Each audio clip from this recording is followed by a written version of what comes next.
Bismillahirrahmanirrahim. Assalamualaikum warahmatullahi wabarakatuh. Perkenalkan, nama saya Lailatul Andini dengan NIM 1203050190 dari kelas Ilmu Hukum 5A, UIN Sunan Gunung Jati, Bandung. Saya akan mencoba memaparkan materi yang berjudul Titik Pertalian atau Pertautan dalam Hukum Perdata Internasional. Titik pertalian atau pertautan dalam hukum perdata internasional. Menurut Sudargo Gautama, titik-titik pertalian merupakan suatu hal atau keadaan yang menyebabkan berlakunya suatu sistem hukum tertentu. Sedangkan secara umum dapat disimpulkan bahwa titik-titik pertalian adalah hal-hal atau keadaan-keadaan yang dapat menunjukkan adanya kaitan antara fakta-fakta yang ada di dalam suatu perkara dengan suatu tempat atau sistem hukum yang harus ataupun mungkin untuk dipergunakan.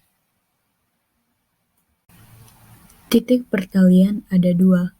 Yang pertama, titik pertalian primer adalah faktor-faktor atau keadaan-keadaan atau sekumpulan fakta yang melahirkan atau menciptakan hubungan hukum perdata internasional. Fungsi titik pertalian primer atau TPP adalah untuk menentukan ada atau tidaknya peristiwa hukum perdata internasional. TPP meliputi 1. Kewarganegaraan, yaitu contohnya calon suami istri yang akan melangsungkan pernikahan di mana calon suami berkewarganegaraan Indonesia, sedangkan calon istri yang berkewarganegaraan Singapura. 2. Bendera kapal. Contohnya, kapal yang dimiliki oleh perusahaan yang berbadan hukum Indonesia dan berdomisili di Surabaya, tetapi terdaftar di Panama, maka kebangsaan kapal itu adalah Panama. 3. Domisili. Domisili contohnya, Caroline Spencer, seorang warga negara Inggris yang berdomisili di Colorado, Amerika Serikat, menikah dengan Bob Denver yang juga berkewarganegaraan Inggris, tetapi berdomisili di London. Yang keempat, tempat kediaman.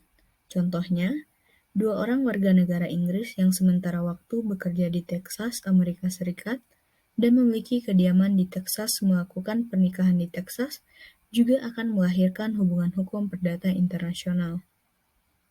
Yang kelima, kebangsaan badan hukum.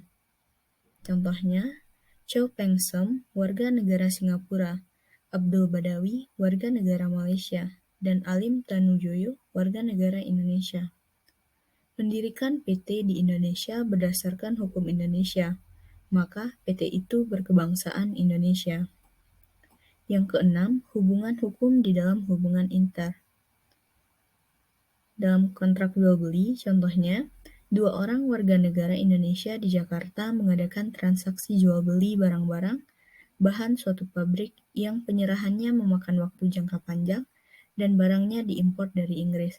Dalam kontrak jual beli itu dinyatakan bahwa perjanjian jual beli itu diatur oleh hukum Inggris, karena adanya pilihan hukum oleh para pihak yang menuntut kontrak jual beli ke arah hukum yang berlainan dari nasional, mereka akan melahirkan hubungan perdata internasional. Materi selanjutnya yaitu mengenai titik pertalian sekunder. Titik pertalian sekunder merupakan titik pertalian yang menjawab hukum mana yang dipakai dalam menghadapi persoalan hukum perdata internasional, atau alat yang menentukan hukum yang berlaku dalam persoalan hukum perdata internasional, disebut juga sebagai titik taut penentu. Titik pertalian sekunder terbagi menjadi 2, yaitu titik pertalian sekunder dalam bidang kontrak. 1. Pilihan hukum, maksudnya yaitu hukum yang dipilih para pihak yang berlaku jika dalam suatu perjanjian dagang atau kontrak para pihak menentukan hukum yang berlaku dalam kontrak tersebut, maka pilihan hukum yang dipilih itulah yang berlaku dalam kontrak tersebut. 2. Tidak ada pilihan hukum. Berlakunya atau keberlakuan hukum berdasarkan tempat penandatanganan kontrak. Mailbox Theory, Anglo-Saxon, keberlakuan hukum didasarkan pada tempat di mana dikirimkannya jawaban atas penerimaan penawaran. 3. Acceptance Theory, Eropa kontinental.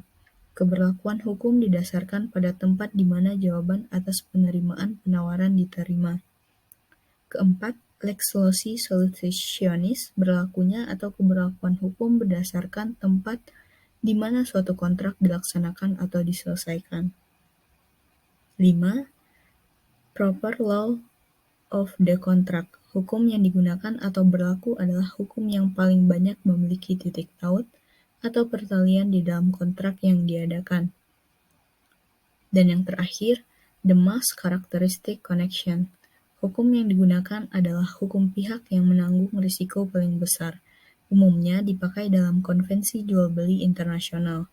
Contohnya, penjual X pembeli, hukumnya penjual, bank X nasabah, hukumnya bank, pengacara X klien, hukumnya pengacara. Titik pertalian sekunder di luar bidang kontrak. Yang pertama, kewarganegaraan. Menurut suatu perjanjian internasional, Traktat Den Haag tahun 1902, syarat-syarat untuk melangsungkan perkawinan campuran ditentukan oleh hukum nasional suami istri. Di sini, baik kewarganegaraan suami maupun kewarganegaraan istri menentukan syarat-syarat formal untuk melangsungkan perkawinan. Maka, baik kewarganegaraan suami maupun kewarganegaraan istri merupakan titik taut penentu. Di sini, kita menemukan titik taut rangkap atau titik taut kumulatif. 2. Domisili. Pasal 1031 IS, pengertian domisili adalah tempat sesungguhnya seseorang hidup sehari-hari, sehingga kemampuan dan hak pribadinya dipandang sebagai suatu yang erat, hubungannya dan ikatan batinnya dengan tempat tinggal dan keluarganya. Domisili merupakan titik taut penentu apabila negara yang menganut sistem domisili mengatur bahwa hukum yang seharusnya berlaku adalah hukum di mana para pihak atau badan hukum tersebut berdomisili, lex domisili matrimonium, azas hukum perdata internasional yang menyatakan bahwa hukum yang berlaku adalah hukum dari tempat kediaman tetap setelah perkawinan. Yang ketiga, bendera kapal. Bendera merupakan kewarganegaraan sebuah kapal.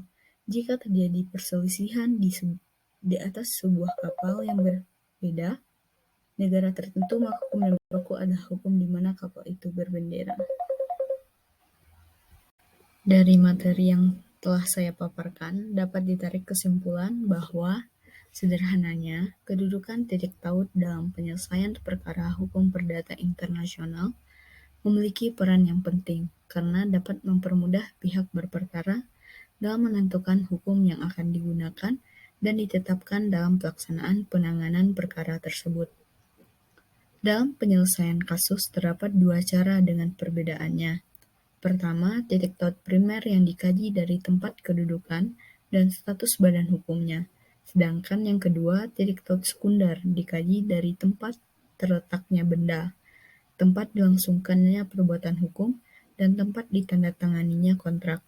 Selain itu, titik taut primer merupakan titik taut pembeda, sementara titik taut sekunder merupakan titik taut penentu dalam hukum perdata internasional. Sekian materi yang dapat saya sampaikan. Kalau ada salah dan janggal mohon dimaafkan. Wassalamualaikum warahmatullahi wabarakatuh.